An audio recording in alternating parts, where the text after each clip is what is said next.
morning! Magsusurvey tayo ngayon kasi medyo late na ako nakarating. And then, andito na yung mga pots na in-order ni Brenda na sobrang dami. Ayan, napapansin niyo sa background natin. Naka-pots na, napakaganda na ng pots ni Brenda. Dahil, ayan, dumating na yung orders niya na ang dami talaga. Ang ganda talaga guys. Grabe. Nakakamiss yung sa function hall, no? Kasi pag pumupunta ako dito, parang may event lagi dito sa area sa function hall.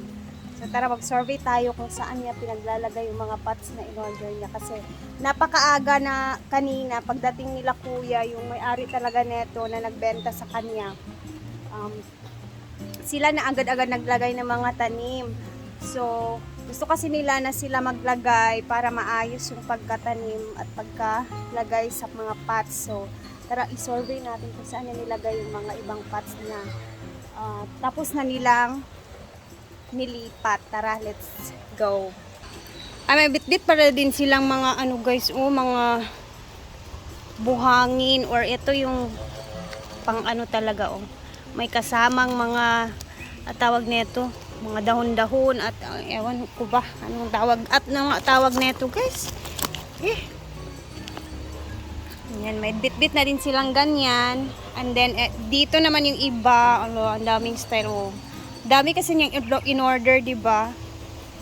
Ito talaga siya, perfect talaga to sa loob ng bahay. Ang ganda niya talaga kasi gusto ko siya, parang siyang porcelain ba tawag? Hindi, marmol.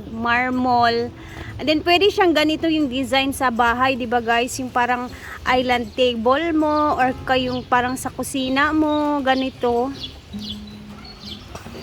So ayan. Then malalaki. Ito yung maliliit. So tingnan natin kung saan niya pinaglalagay yung iba neto kasi ang alam ko napakadami talaga neto kanina. Kasi nag-send siya sa GC namin. Sobrang aga nilang naglipat ng mga tanim. Ayan Ang ganda ng butterfly Diba? Ayan na. Yeah, sabi ko nga kay Brenda kasi may nagsuggest na yung kahoy na to na pinatong, before kasi hindi to siya inumbok or inano sa ilalim ba tawag nito? Yung pinatong lang agad, hindi siya parang tinanim ba. So ngayon is para siyang inano na nila sa ilalim ng lupa at tinanim nila yung kahoy para if ever hanging, hindi siya basta-basta matutumba. So ayan. Dito pa yung iba, hindi pa sila tapos. Parang nagpapahinga ata sila kuya. Yan. Hindi ba? Ang ganda ng mga bougainvillea. Halos lahat na po siya nalagyan. Ayan. Pretty na tingnan. Dami pala nito. 2, 4, 6, 8, 10, 12 lahat. 12, 14, 15. Dito pa yung iba. And meron na din doon pala. Yung iba, naglagay na din sila. So, i-search nga natin dito. And meron tayong mga bisita dahil Sunday ngayon. Ayan, may naglalaro sa bilyaran. Ayan, happy Sunday nga pala sa ating lahat.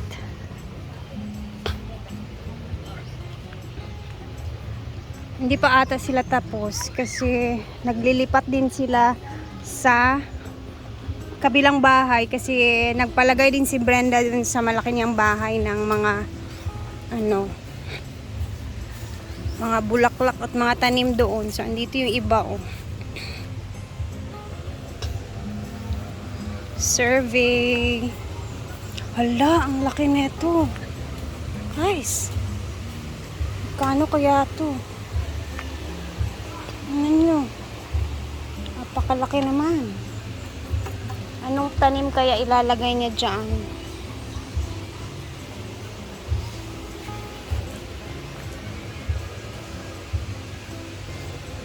Diba? So, maganda na yung mga pots ni Brenda.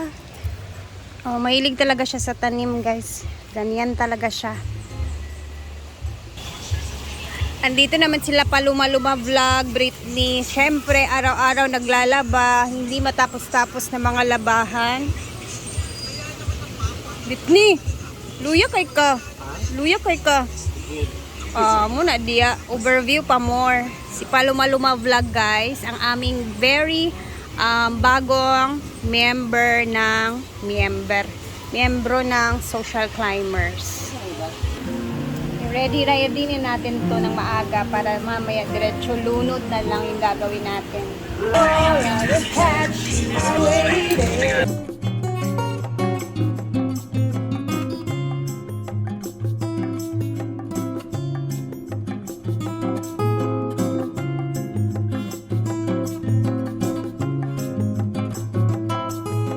Dinamihan ko na lang to guys kasi diba maraming trabahante para ito na yung snack namin lahat kasi pag nagluto ako ng paarte-arte na mga recipe ngayon baka hindi magkasya sa amin.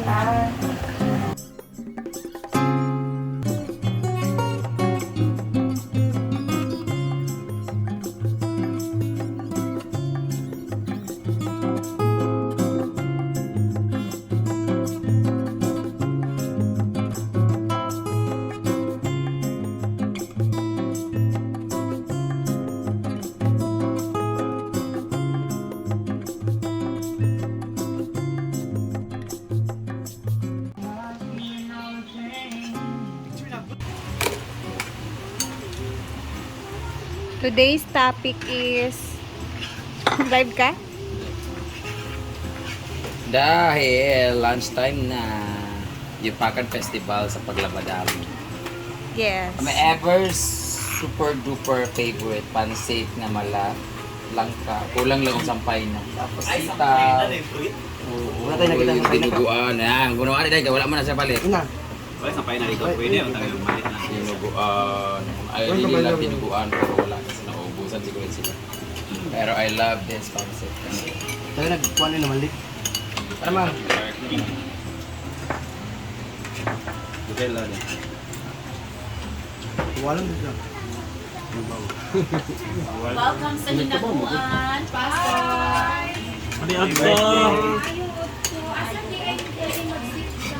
ako? Nadia. Diyan sa waiting area, madam.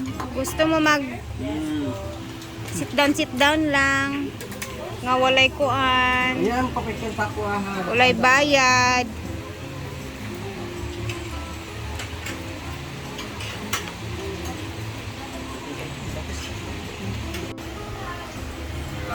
Malamak at mga live.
So, dito tayo ngayon sa may gulayan. Dito ako nagtatambay talaga lagi. Ayan, ngayon. Mamaya is mag-operation na naman kami linis dito. And then, nais ko lang talagang sagutin yung mga comments about sa mga kasama ko din na Yung laging ang sinasabi ng mga comments na ayan, hindi daw tumutulong. Guys, tumutulong naman talaga sila, pero hindi talaga sila nagbi-video. Sa part ko naman, kasi nakikita niyo na lagi akong nagbi-video, lahat ng ginagawa ko halos ibini-video ko. Yun kasi yung gusto ko, kasi kahit papaano yung mga ginagawa ko, at least hindi siya nasasayang kasi bini-video ko talaga. So, sa mga nagsasabi na yung mga ibang SC hindi tumutulong, syempre karapatan niyo din naman talaga yan na sabihin, kasi nakikita ninyo sa mga videos namin kung sino yung nakikita ninyong may ginagawa. Pero ang sasabihin ko lang is tumutulong naman talaga sila, guys. Hindi lang katulad ko na yun bang binibideo ko na halos lahat yung mga ginagawa ko, galaw ko. Minsan may mga araw din naman talaga na wala akong ginagawa, sa totoo lang. Pero yung mostly talaga, yung nakikita yung mga binibideo ko, yung ginagawa ko araw-araw na mga uploads ko. Kaya parang nakasanayan ko na ba na eto gagawin ko, ayan meron kaming gagawin, ayan i-video ko para hindi masayang, and then meron din akong mai-upload. Yun lang naman talaga yung akin na ano. And para sa akin, wag niyo na lang i-judge. Syempre alam ko na karapatan niyo yan, pero okay lang kami dito. Tsaka nasa amin din naman kasi kung tutulong kami or hindi. Nasa kaamin kasi kaibigan kami ni Brenda. Hindi naman talaga kami dito, tawag nito. Hindi naman kami dito mga katulong, kumbaga ganun ba. We are friends, lahat kami magkaibigan. And then, yung iba syempre, parang ako. Syempre, napaka-thankful ko kay Brenda sa lahat ng mga tulong na ginawa niya sa akin. So, it's my way of showing na eto mang, I'm so thankful. Syempre, gagawin ko to. Ayan. Gusto ko makatulong kahit sa konting paraan, sa paggawa ng mga gawain sa bahay, ganun, sa mga luto-luto. Yun yung para sa akin na ba. It's my way of showing na very thankful ako at gusto ko ibalik yung pagiging ano ko sa kanya ba. Yung lahat ng mga tulong na binigay niya sa akin sa paraan na alam ko. Yun lang sa akin, guys. Kaya minsan nasasaktan ako sa mga comments na yung mga friends ko daw, yung mga ibang SC, hindi sila tumutulong. Nababasa ko naman lahat yung mga comments. Pero wala lang, gusto ko lang i-share sa inyo na sometimes, meron kasi iba na sobrang sukdulan na din yung mga comments sa mga SC. So ako, ayokong, parang nasasaktan din ako para sa kanila ba. So, yun lang. Gusto ko lang i-explain sa inyo kung ano yung nararamdaman ko pag nababasa ko yung mga comments na ganun, ng mga ganun. And then, yes, syempre, alam naman namin na karapatan ninyong mag-comment dyan kung ano man yung nakikita ninyo. Pero, for me guys, basta nasasaktan na ako minsan pag may nakikita kong ganun. Basta ako, kung ano lang talaga yung ginagawa ko, yun lang. Binivideo ko lang talaga para hindi naman talaga siya masayang at least kahit papano, diba, hindi masayang yung oras ko. Yun lang. And, love lang tayo, guys. Ayan. Gusto ko lang talagang i-express ba yung feelings ko dahil sa mga comments minsan sa mga kaibigan ko. Siyempre, nasasaktan din ako kasi ang dami kong nababasa. Yun lang. Basta, love lang tayo, guys. Ako, for me, gusto ko lang talaga ipakita kay Brenda kung ano talaga yung pwede kong may tulong sa kanya sa maliit na paraan, diba?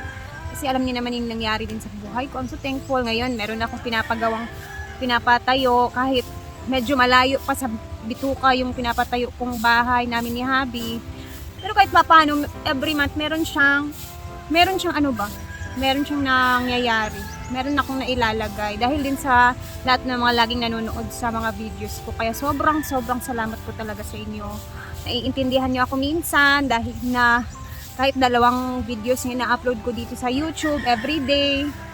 Naghanap talaga ako ng paraan, guys, para syempre kahit paano makatulong ba, kasi alam niyo naman nagpapagawa tayo ng pangarap na bahay namin for Diday, di ba? Para kay Diday, and yun lang, ginagawa ko lang yung part ko as nangangarap na magkaroon ng bahay. Yun. Kasi ako, gusto ko lang love lang talaga. Thank you guys for watching. I love you all. Salamat sa lahat at sa laging mga nagsisend ng mga palipad dito sa YouTube. Sobrang salamat po talaga. More blessings sa inyo. God bless you more talaga. And sa laging nanonood, salamat po. And thankful po talaga ako. Ayun lang. Thank you po talaga.